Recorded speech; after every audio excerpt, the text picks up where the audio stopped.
All right. Well, I'm glad you're able to make it tonight. I look forward to seeing more of you, and I'm really glad that the work conflict resolved itself because you're able to change shifts as opposed to your employer decided to go in a different direction. Yeah. It's always nice when you keep your job. You guys, Yes. when I was going to college, I had a full time job too, and that was a real rarity. And I am really impressed with you guys as a whole because that's pretty much your way of life. I mean, you do schooling because you have to, and you do work because you have to. But you still take care of everything, and I think that's really remarkable. So I applaud all of you guys that have so much going on and are still able to keep relatively sane. So how have you been doing with the modules? How are things going at that end? Pretty good. They're pretty easy. Just staying Okay, caught up good. is my biggest thing. Well, I think that's a pretty common thing, and that's if we wanted to, we could do everything, hold to the due dates pretty strictly. But when you're so busy that you have to take an online class, I don't think that's very pleasant. So Yeah. I'm that's one of the reasons why everything isn't due until the end of the term. But you do your best to try to keep up to date and everything. So Yeah, that is nice. I do like that. I'm glad. One thing I did want to mention that I've noticed is um, I'm pretty much like a beta tester for this kind of sequence of stuff for this Hmm. class. We're trying to make, as a department, we're trying to make this class so that anybody can take any section, and it's pretty much a very similar experience. Hmm. And I'm putting my own stuff into it, of course, too. But one thing that I've noticed is that on the world tour thing, that has to do with kente cloth and Africa as a whole, there's a reflection that you need to write about kente cloth, and then another reflection that you need to write about Africa and the module. And a lot of people have been confused and have written the same thing for both. And the difference is the kente cloth one is just about that kente cloth section within the module, and the Africa one is about our discussion on teams as well as all the other stuff we talk about within that module. So Yeah. it's more of an encompassing thing. And about half the people are getting that. The other half are just written a note and say this is perfect for kente cloth, but you need to add to it. So Hmm. whoever's listening to this, please double check because I've noticed that some of the people have noticed that I've said that and redone it. Others haven't noticed that. If there's a zero or something like that on the assignment, just double check and make sure that your kente cloth reflection is separate from the Africa as a whole reflection. I think if we were to talk about just the advances in engineering from the continent of Africa, or just the advancements in art, for example, it would be you could do a number of semesters just on that. Um, Rock art from Southeast Africa was one of the things that inspired Braque and Picasso to begin to basically found the Cubist movement. And that is just one thing that we could talk about. But that Africa reflection, um, just know that it is separate from the kente cloth. Kente cloth is just about kente cloth. The Africa is about the whole module. All right. Now, this as we move into this one, we're moving out of the world tour thing into movements of art. And the world tour, I I'm just this is one of the disappointments that you guys have lives of your own to live because we could spend weeks on each of these stops in the world tour. I mean, there's an awful lot going on, and it's trying to condense 25,000 years of history into like a single type of art for one geographic region is ridiculous. And Brian, who put together this thing, really did a remarkable job trying to give at least a taste of different areas. Um, I hope people enjoyed the Persia one. That was, of course, my favorite, and the Renaissance one. I hope people enjoyed that as well. What we're talking about when we do a world tour is basically like art periods, and now we're moving into art movements. And there are a couple of very specific differences, and I'll go over them. And then please, Brianna, ask me any questions you might have. Um, an art period is generally going to be maybe even 50 to 200 years. It may be a significantly long time. Like the Renaissance period was about 350 years. So it's a long time.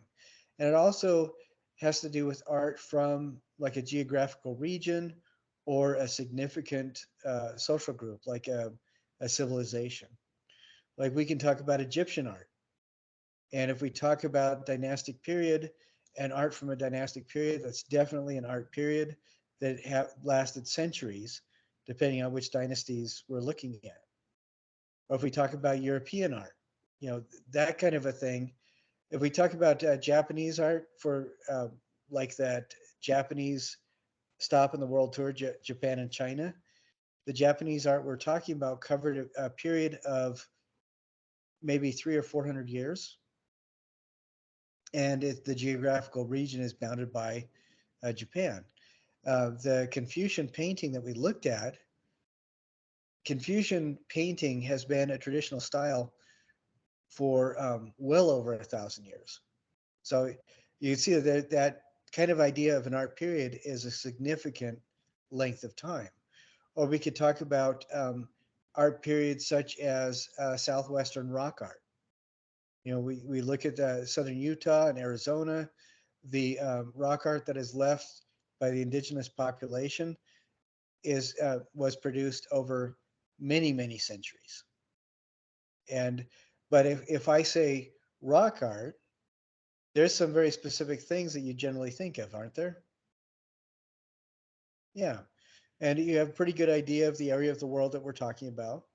It's and the time period maybe 3,000 years ago to 500 years ago. So it's a significant period. Or if we talk about cave painting, that's another art period that we can talk about. Prehistory that covers several thousand years. Now, the difference between an art period, which is quite large, and an art movement is that an art movement is usually, instead of artists being bound by a geographical region or a significant period of time, artists are thinking along similar lines. They're producing work that bears some resemblances to each other, and they're specific reactions to ideas of the time or things that are happening at that moment in history. One very specific one is um, photorealism. That's an art period that's an art movement that people are still diving into a little bit here and there, but it really started picking up in the 60s and 70s as people were looking at a lot of art that the people that started photorealism felt was devoid of meaning. And they wanted to show that the human mind was capable of processing a lot of information. And the photorealists would produce art without the aid of computers, without the aid of AI, that sometimes they would do paintings where detail was such they would use brushes that had a single hair. Ivan Albright is a photorealist. He's also a surrealist. He kind of fused those two movements together. But it was people trying to create paintings that were more real than photographs to help people to really examine the capacity that we as humans have to perceive and to view. So it's a very specific philosophical idea that was being explored, and a very specific reaction to something that was going on historically. So that's, do you have an idea? Do you have a feel for what the difference between a movement and a period is? Can you articulate what an art period is very briefly and broadly? A period of where that art style was like kind of popular, I guess. Like it was liked more and people were doing it Yeah, better. is it and it's bound by geographical area, and it can be anywhere from 50 to hundreds of years long, an art period. And Mhm. then by contrast, what's an art movement? Instead of reacting to what's going on in society, they're reacting to something specific. Yeah, they And want to go with like when the photograph came out, they wanted to make it look like a photograph and all that stuff. right, they're dealing with very specific ideas. So yeah, good.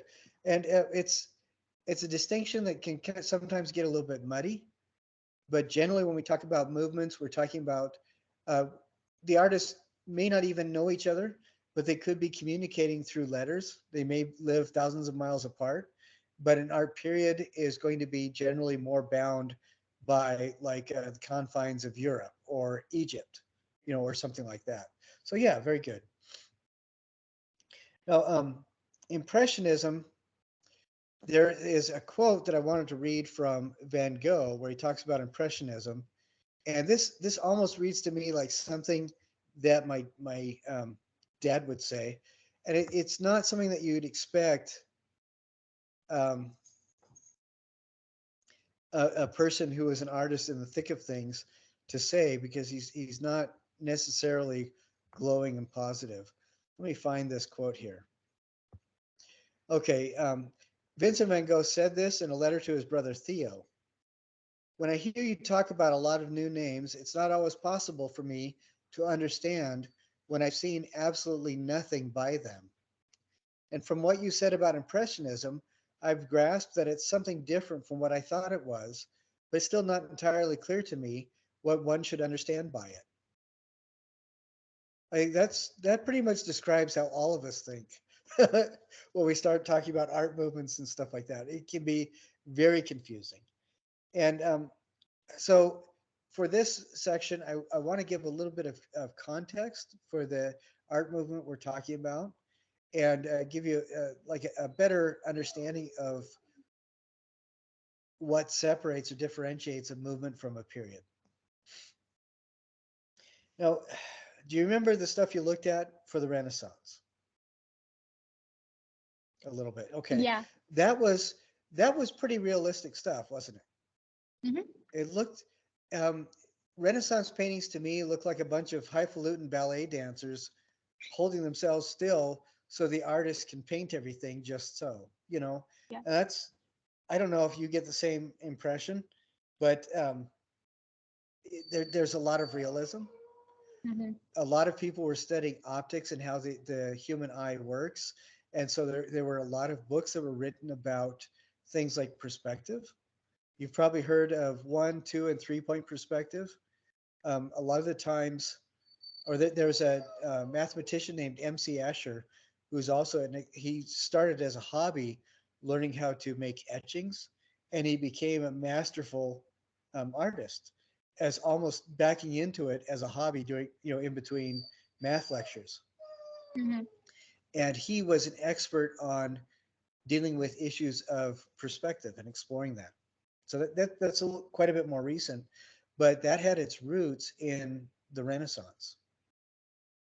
And subject matters, um, some of the things that I see in Renaissance paintings, you get like portraits of highfalutin officials, rich, wealthy families, um, kings, queens. That's the big. Hmm. That's one of the big things. Or people will do uh, paintings of historical events that were really important to the area or the family that's paying them, and then also biblical events. We remember we talked about typology. Hmm. Those were the big subjects of the Renaissance. And then I don't know. I get the feeling that the artists are doing everything they can to kind of control everything that's going on in that visual world. Do you get that feeling too? Yeah, You I know, do. everything is exactly right. Everything has to be Hmm. just so. Yes. And you'll see a lot of kind of subtle symbolism. You look at paintings by masters like um, you would think with thousands and thousands of students exploring the Last Supper by Leonardo da Vinci over the last couple hundred years, everything that could be learned about it has been dredged out of it, but they're still making movies about Hmm. it, and which there's all this symbolism layered on everything. It's all controlled. So those are in the 1800s. People are still coming out of the Renaissance being the highest ideal of what art should be. That's you get a lot of stuff like Baroque that at the tail end of the Renaissance. That's where people just do ridiculously complicated stuff on ceilings and walls and stuff. If you get a chance, you can find virtual tours of things like Versailles or Hmm. Herod Kimse. Both of those are really good examples of this kind of uh, out the wazoo Baroque type of stuff. And that takes quite a bit of a change or quite a bit of a turn as we move into Impressionism.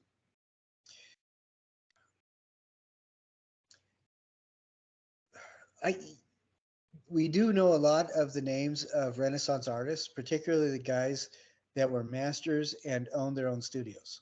Like Michelangelo had a studio at one point; he had dozens of people working for him, and so a lot of the times when somebody says, "Well, it's a Michelangelo," that may mean that he did it himself, or it may also mean it came from his studio. So Hmm. a lot of artists, that so if it's from Michelangelo's studio, that means that it could have been done by a lot of artists that we have absolutely no names for. But that didn't really matter because the subject matter was the important thing during the Renaissance. And as we move into the 1800s, there's a couple things that happen that change quite a bit. Remember, we talked a little bit about the economy or the art or creative economy during the Renaissance. Hmm. That's when you have the guild systems. Yeah. If you were an artist, what kinds of things would you be doing? How would you make your living during the Renaissance? I guess you kind of wouldn't. You would have to work another job.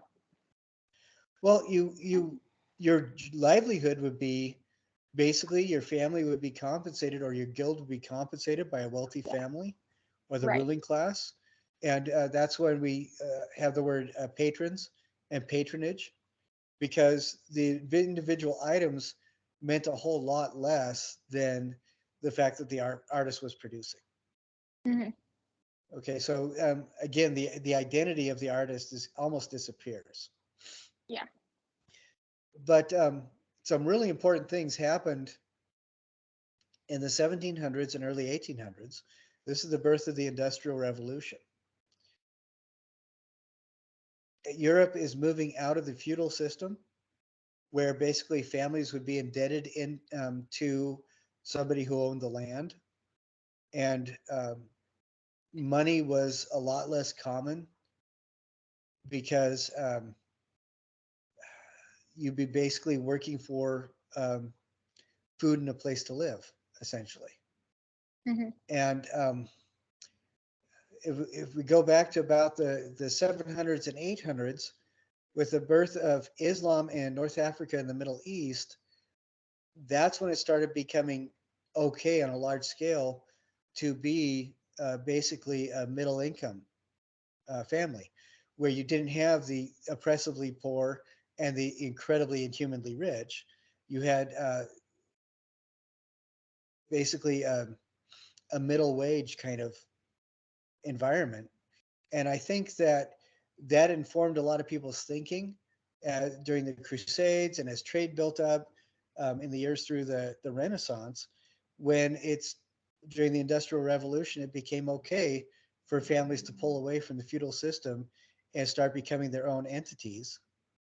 And you start having this disposable income that for centuries your ancestors never even dreamed of. And so, if we have a commerce-driven society, and people have all this money that they can spend, what is your obligation if you're a business owner to do? Spend the Provide them money. an avenue for spending. Yeah, Yep. exactly. That's your God-given responsibility.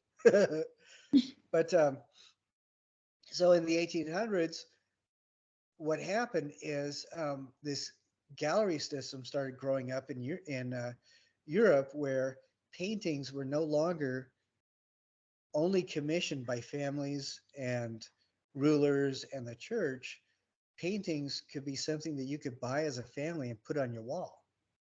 That was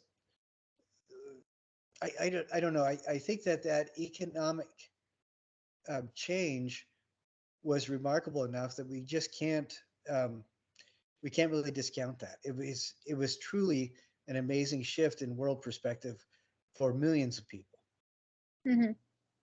But with this gallery system, suddenly the artist starts being in an environment where they can assert an identity. And so if we look at Impressionism, start mid 1800s to early 1900s, then we see the artists start exploring ideas of self-expression instead of losing their ego and doing only what somebody else wanted them to do.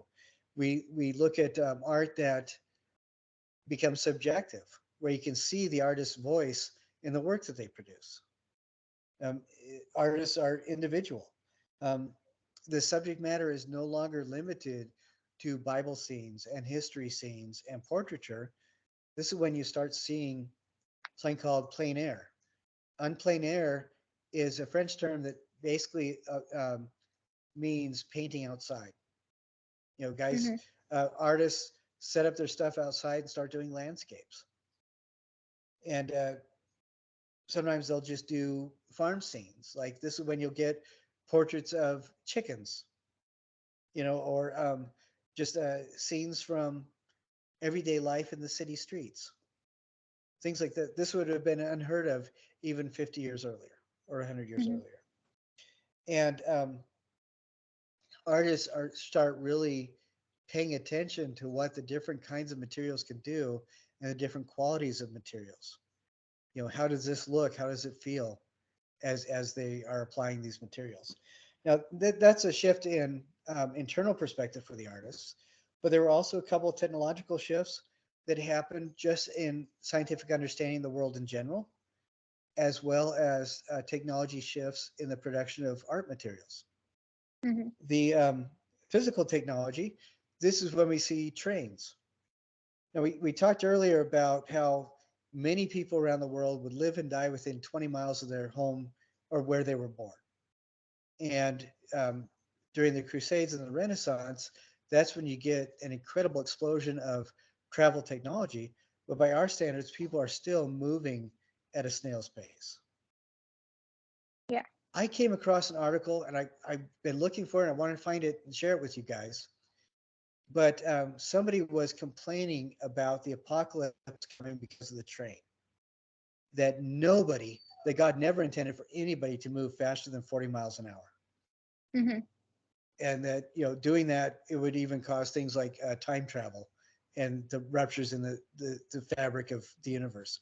And I'm thinking, when I drive to Utah County, I get to go twice that speed on the highway. And the only time travel I'm experiencing is the really lonely, boring time travel where we're steadily moving forward at the same pace as always, But Hmm. for some people, this was terrifying. I know you've heard the word Luddite, Hmm. where Luddites were very upset about technology. They felt that it was taking away some of the free will of human beings, and application of technology can become a terrible thing. But I we look at what technology has done for people today, and it's absolutely remarkable. But again, this was a significant shift. So you could order. Have you seen the Jackie Chan movie Around the World in 80 Days? I don't think so. Well, it's a little bit older. It's an excellent Hmm. movie, and it's about somebody in the 1800s who takes a bet to go all the way around the world in less than 3 months, which was absolutely unheard of. And at the Mhm. time that it was published, it was a science fiction novel, people using hot air balloons to travel and steam driven engines and all this kind of stuff. And nowadays we think that's quaint. I was able to get to China in less than a day and a half, Mhm. but you know, it, it was astonishing at the time. Yeah. So that's one technological advancement. Another one is this is when photography is really starting to pick up. We can see some evidence of awareness of photographic techniques for a while, but here we start seeing that the camera can be small enough you can move it around. Like in the 1860s, that was the first time a battlefield was ever documented with photography, and that was during the American Civil War. Um, this is when people actually have a terror of their souls being stolen by the camera. You know, Mhm. you get this moment in time frozen. Of course, you had to stay still for up to 2 minutes, but still, it was absolutely phenomenal. And then we also, this is when people are starting to explore atomic theory.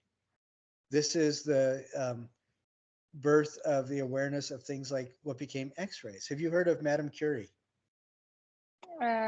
Maybe. She was the first person who really was able to identify and explain a lot about how we view like things like radiation today. And this Mhm. happened in the 1800s.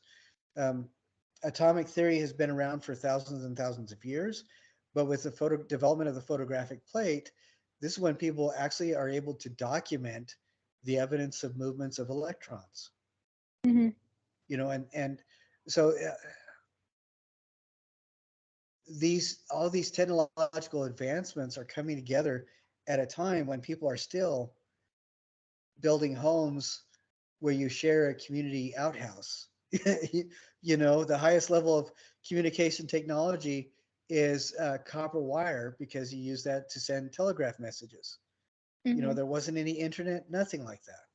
And so there's a lot of that kind of technological change going on. But then just in creative technology for uh, for us artists, up until this point, uh, most easily accessed or relatively easily accessed colors were warm palette colors. Uh, you imagine like warm yellows, browns, reds, those kinds of things. In the Mhm. 1800s, they were able to start producing light, fast colors and greater quantities that started going into the pinks and the oranges, the hot colors, um, bright blues and bright greens, these kinds of things. Not only that, but the cost of producing them went right down. Mhm. Now, the paint sets that you have, they're probably all in bottles or tubes, right? Yes. Yeah. Well, 150 years ago, most artists would mix their paints, or if they bought their paints, they would store them in actual pig bladders. If you Yeah. can, yeah, disgusting. But and there was one writer who said that the reason impressionist artists could do what they did was because all of a sudden paints could be purchased in tubes with Mhm. caps, so you could Yeah. seal them up when you were done. And that was absolutely phenomenal. You didn't have to mix your own thing. A lot of Renaissance painters would use lead oxide white and like a charcoal type black, and would do their paintings in basically grayscale. And then when they were done, they would glaze them with the colors because the colors Mhm. were hard to get to.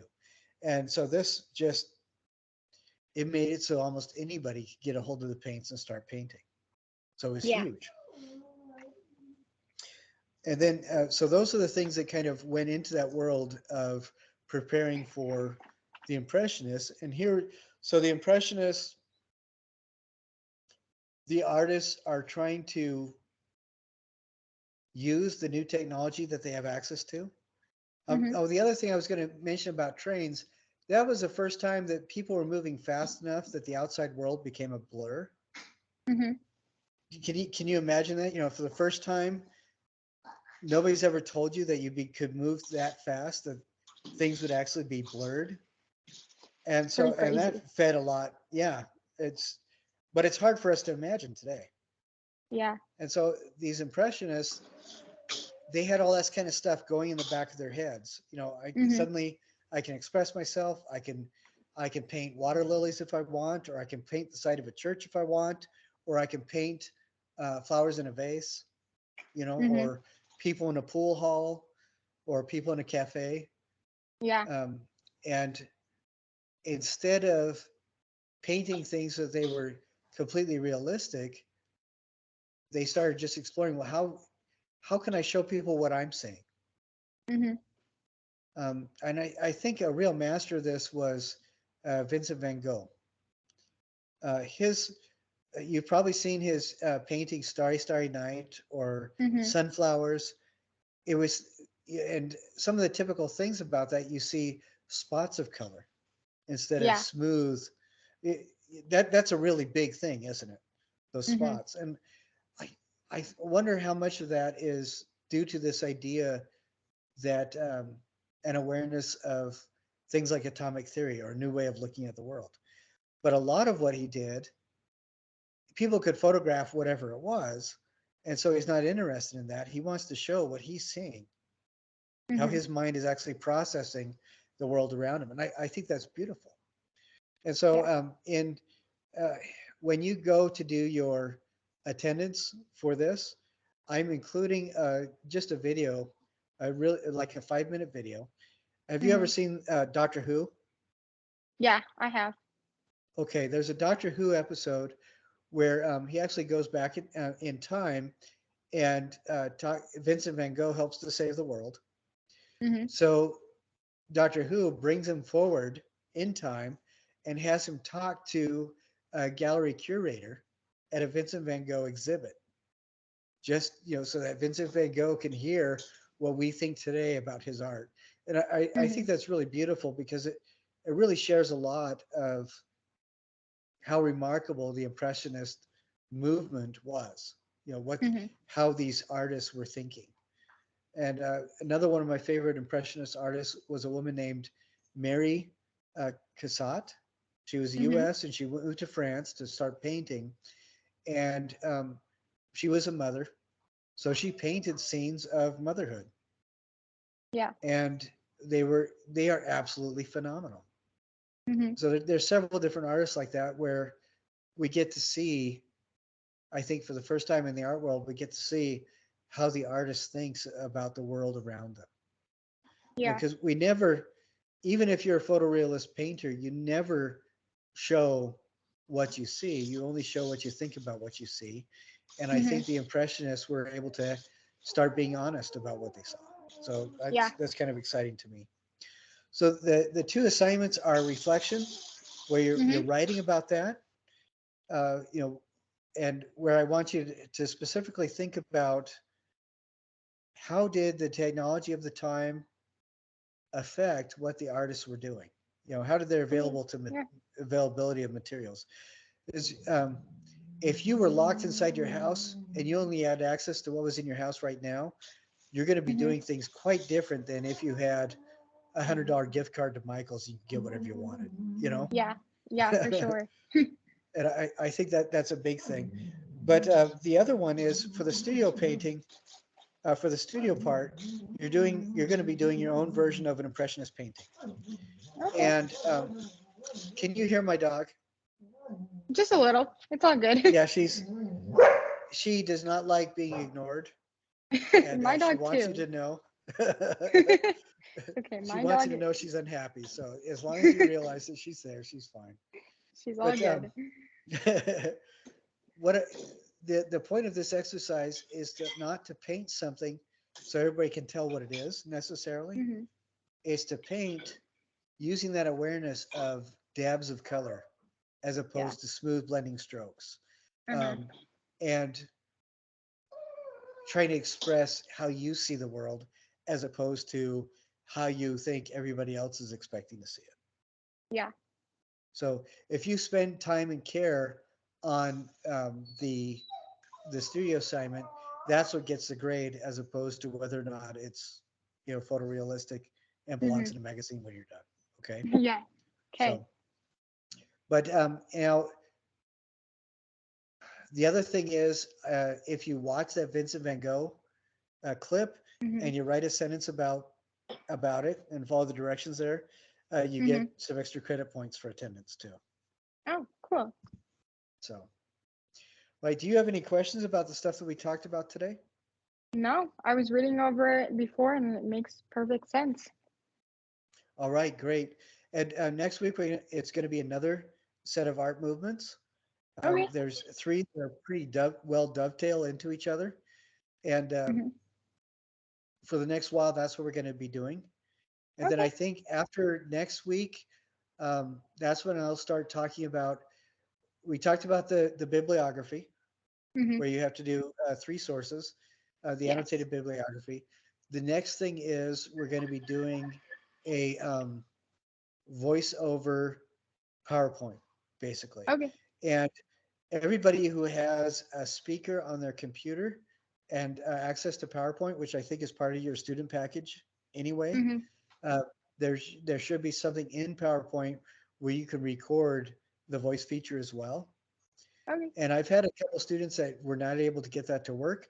So what they did was just a Teams meeting that nobody was invited to, and they just recorded it and did a screen share showing their slides as they talked about them. Okay. And I've had two students that had such social anxiety that they actually had Mhm. somebody else do the voiceover for them with a script that they had written.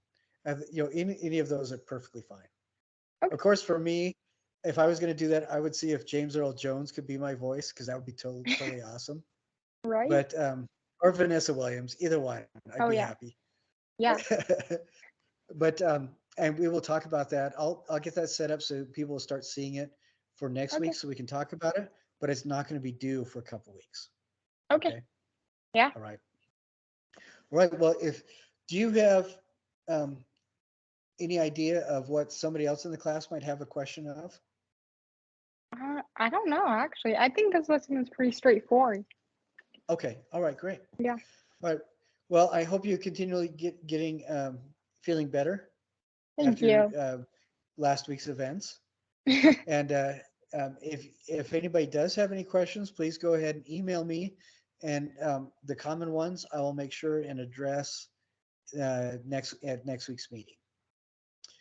But until then, I hope you have an absolutely wonderful week. Thank you. Thank you very much. We'll Bye. we'll talk to you later. Yeah. See ya.